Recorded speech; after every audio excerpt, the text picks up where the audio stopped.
तमाशा किया है, हमारा दिल दहल जाता था इनको देखकर। एसआईआर ये वेल में उतर जाते थे। यहाँ पर इन लोगों ने डराना, धमकाना, धक्का मुक्की, ऐसा कोई इन्होंने किसी तरह की कोई बदतमीजी नहीं है जो एक भी दिन इन्होंने संसद भवन चलने नहीं दिया।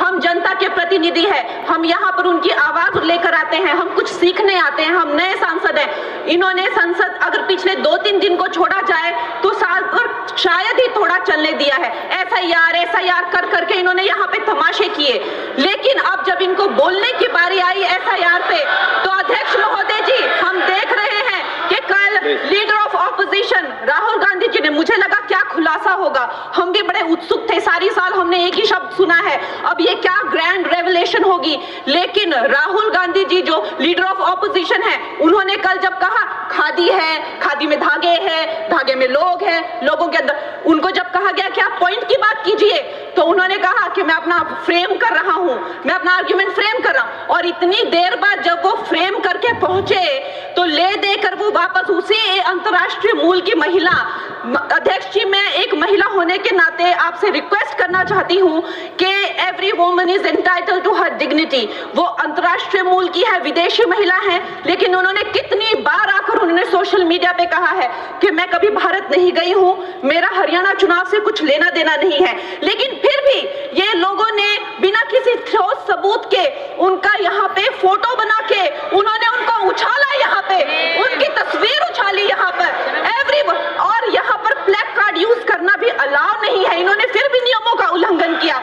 मैं चाहती हूँ सबसे पहले तो मैं सदन की तरफ से उन महिला से बहुत ही माफी मांगती हूँ कि इस सदन में बिना कि उनकी आजकल जो पर्सनैलिटी राइट्स का भी एक बहुत बड़ा क्राइम होता है, उसके उपरांत उनका फोटो यहाँ यूज किया गया, मुझे बहुत खेद है। भारतीय संसद की तरफ, संसद भवन की तरफ से हम उनसे माफी मांगते हैं। और ये देखिए, महिलाओं का हमेशा ये अपमान करते हैं, लेकिन हमारे प्रधानमंत्री चाहे बेटी बचाओ बेटी पढ़ाओ हो, महिलाओं को शौचालय देने से लेकर, महिलाओं को गैस देने से लेकर, महिलाओं को जो है वो छात्रवृत्ति, न जाने कितनी ऐसी योजनाएं हैं। कांग्रेस वालों, शायद तुम लोग ये समझ नहीं पा रहे हो, ईवीएम हैक नहीं करते हैं प्रधानमंत्री लोगों के दिलों को हैक करते हैं।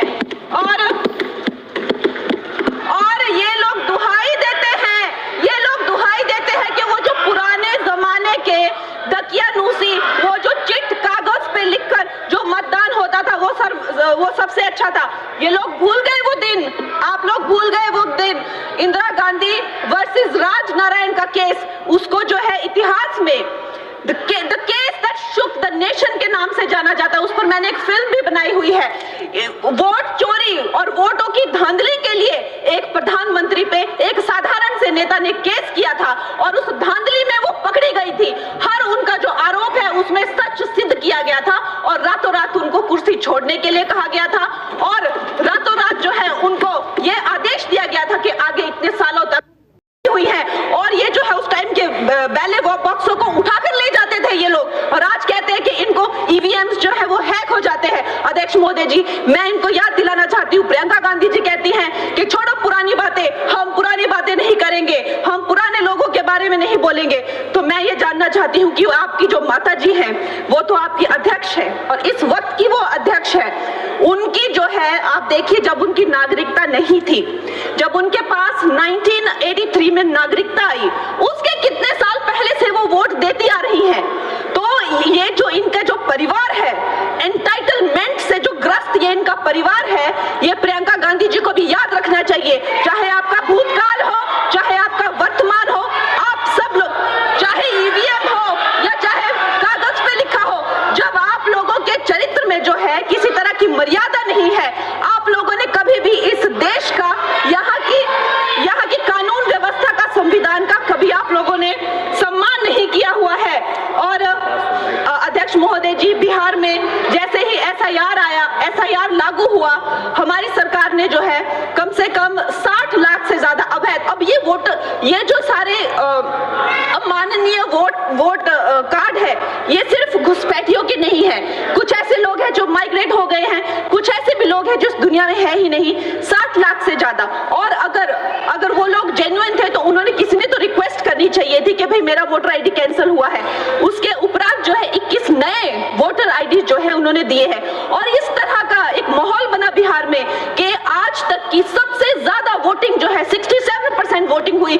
नागरिकों में ये उत्साह जगा कि जो है इस तरह की जो क्लेंजिंग प्रोसेस है वो होना चाहिए। मैं एक देशभक्त होने के नाते अध्यक्ष महोदय जी मैं ये प्रपोज करना चाहती हूँ कि हमारे देश में जो है हमेशा महीने 2 महीने बाद हमारे जो शीर्ष नेतृत्व हो गए, सारे अधिकारी हो गए, हमारे जितने भी रिसोर्सेज हैं, हम लोग उनको हर महीने 2 महीने में इलेक्शंस में जो है पुश कर देते हैं। इससे हमारे देश का बहुत ही भारी नुकसान होता है। और मैं ये चाहूंगी कि 1 नेशन 1 इलेक्शन जो नरेंद्र मोदी प्रधानमंत्री जी जो कहते हैं कि एक वोटिंग जो है डेमोक्रेसी के उत्सव के रूप में, जैसे कि दिवाली होती है, होली होती है, उस रूप में मनाया जाए। क्योंकि ये सिर्फ सरकार का ही नुकसान नहीं है, 10,000 करोड़ से ज्यादा का जो नुकसान होता है सिर्फ वही नहीं है, लेकिन मुझे लगता है कि धीरे धीरे हमारे जो नागरिक भी है उनमें जो वोटिंग फटीक है, बार बार उन्हें जागरूक करना, बार बार कई जगहों से जहां वो काम करते हैं वहां से उनको ट्रैवल करके अपने नेटिव प्लेसेस पे आना और बार बार मार्केटिंग करके, it is exhausting for the whole ecosystem. तो मैं ये प्रपोज करना चाहती हूँ कि 1 नेशन 1 इलेक्शन को लाया जाए और ये जो भी हमें जिस तरह की जो असुविधा होती है हर महीने 2 महीने में इलेक्शंस की, उससे जो है हम बच सकते हैं। जय हिंद। धन्यवाद जी। माननीय सदस्य।